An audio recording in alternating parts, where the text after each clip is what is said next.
আর কিছুক্ষণ বোতল কুড়াইয়া বাড়ি যাই, বাড়ি গিয়ে একটু আরাম করি, এখন একটু বসি।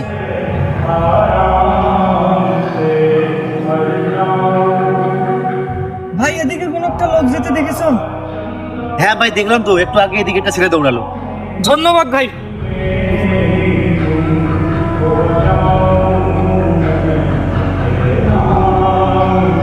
আরে কিছুক্ষণ আগে তো তোর কাছে একটা বস্তা ছিল, বস্তা কই? আমার বস্তা নিয়ে আপনি কি করবেন ভাই? আরে বোকা, ওটার ভিতরে তো আমার 50,000 টাকা ছিল। কি ভাই 50,000 টাকা? আমার বস্তার ভিতরে টাকা রাখছেন, আমারে বলবেন না? আমি একটু আগে তো একটা ভাঙড়ির দোকানে বেচে দিলাম। ভাঙাড়িলা মানে? ভাঙাড়িলা কই? এদিকে গেল, ওই তো মনে হয় সামনে। কি বললো ভাইটা?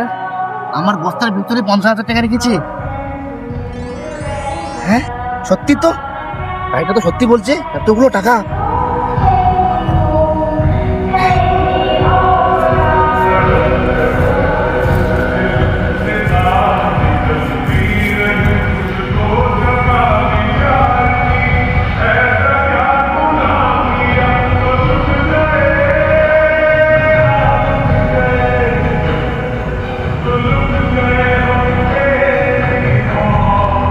আরে ভাই আপনি সেই লোক না, সকালবেলা যে একটা লোকের কথা জিজ্ঞাসা করলেন?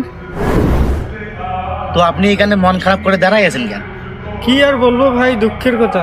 সকালবেলা ব্যাংকে গিয়েছিলাম, ওখানে 50,000 টাকা তুলেছিলাম, একটা ছেলে চুরি করে পালিয়েছে। ও, আল্লাহ যখন বিপদ দিছে আল্লাহ উদ্ধার করবে। তো ভাই এখন আমি যাই বাড়ি।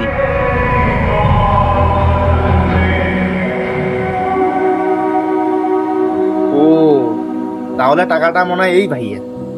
আমি বোতল কয়রা মাসে 4-5 হাজার টাকা কামাই করি, আর এই ভাই তো 50,000 টাকা কামাই করেছে।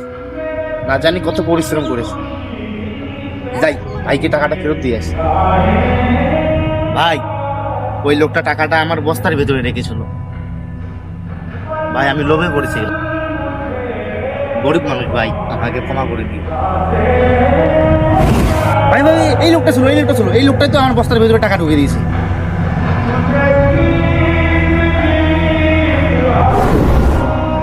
ভাই আসলে এ কোনো চোর না, এ আমার বন্ধু, আর আমার কোনো টাকাও হারায়নি।